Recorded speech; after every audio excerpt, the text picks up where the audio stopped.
All right, let's jump right into this explainer. We're mapping out over a century of absolutely incredible transformation in British Columbia firefighter labor and safety laws. When you look at the modern fire service, you see a highly organized, protected, and incredibly well-trained profession. But, it wasn't always this way. Today, we're diving into historical records from the BC Professional Firefighters Association to trace exactly how a handful of fragmented city firemen fought tooth and nail for the vital working and health protections that define the profession today.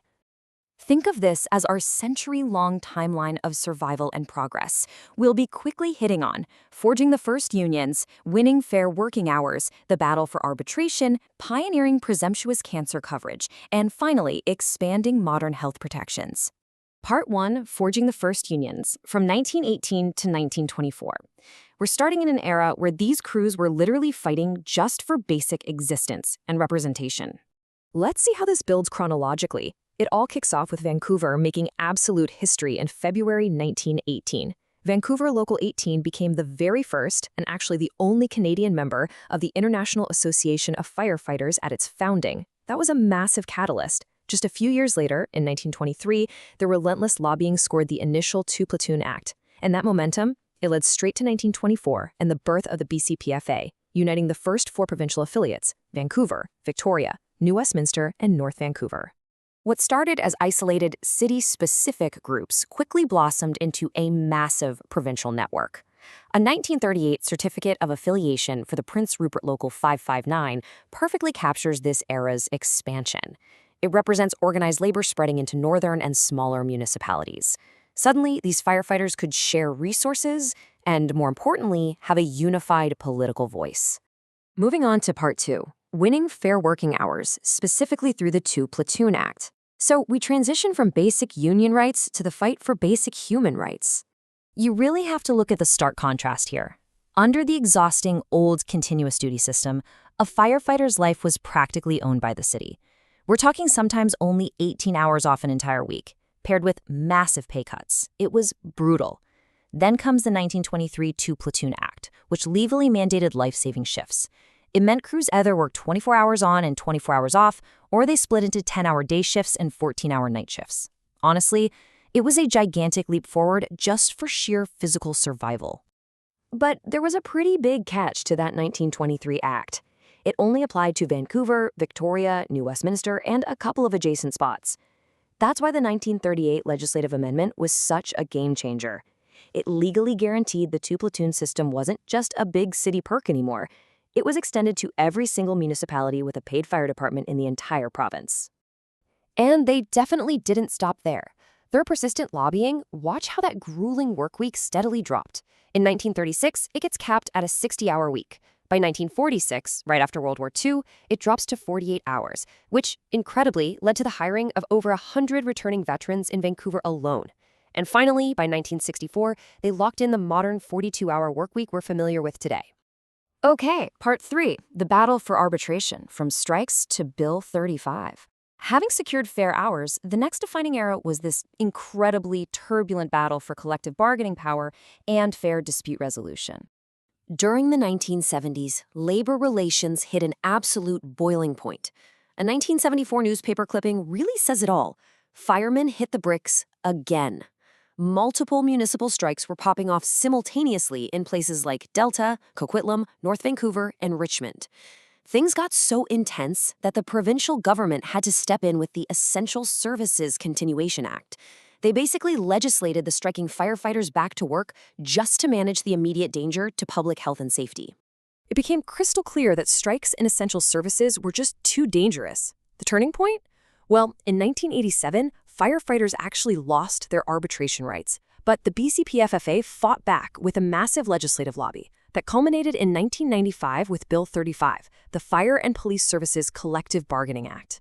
This was absolutely crucial. It secured a neutral, binding arbitration process. So if bargaining failed, an independent arbitrator stepped in to ensure fair wages without anyone ever having to risk public safety with a strike. Part 4.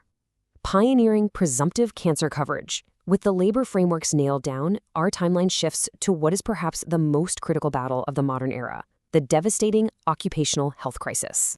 For decades, the hidden human cost of the job was terrible and completely ignored by the law.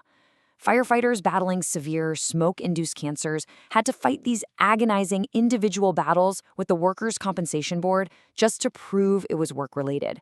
But a massive breakthrough finally hit in 1993.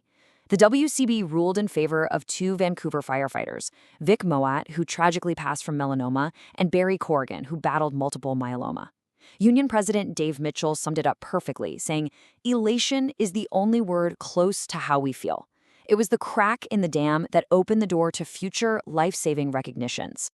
What followed was a steady chronological expansion of what's known as presumptive coverage. Now, if you're not familiar, presumptive coverage is a huge deal.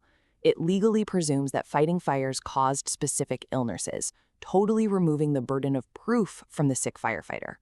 Starting in 2005 with 8 primary cancer sites, we see it expand to heart disease in 2014, recognize the severe mental toll with occupational stress injuries in 2018, and keep evolving to add female-specific cancers like cervical and ovarian in 2022. Which brings us right to our final section, Part 5, Expanding Modern Health Protections. Here, the legislative focus beautifully shifts from reactive compensation to proactive health equity and mental wellness.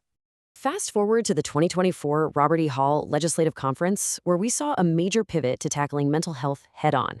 Because let's face it, the job involves seeing people at the absolute worst moments of their lives. Acknowledging the severe toll that high-stress, trauma-inducing environments take on first responders is really the new frontier of occupational health.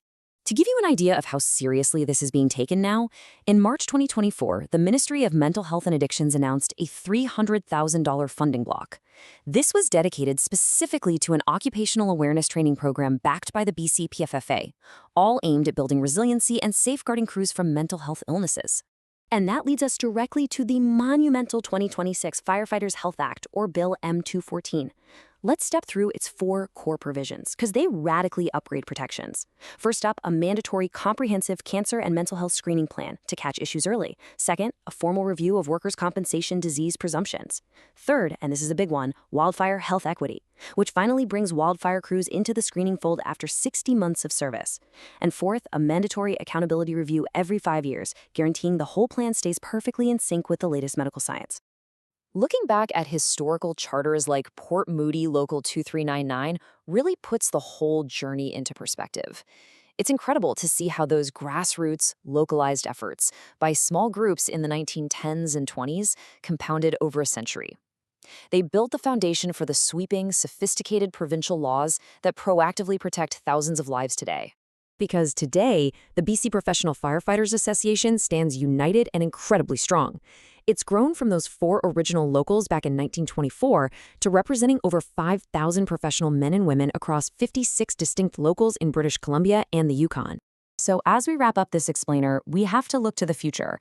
These workers spent the last century fighting physical exhaustion, deadly burns, and the invisible killer of toxic carcinogens.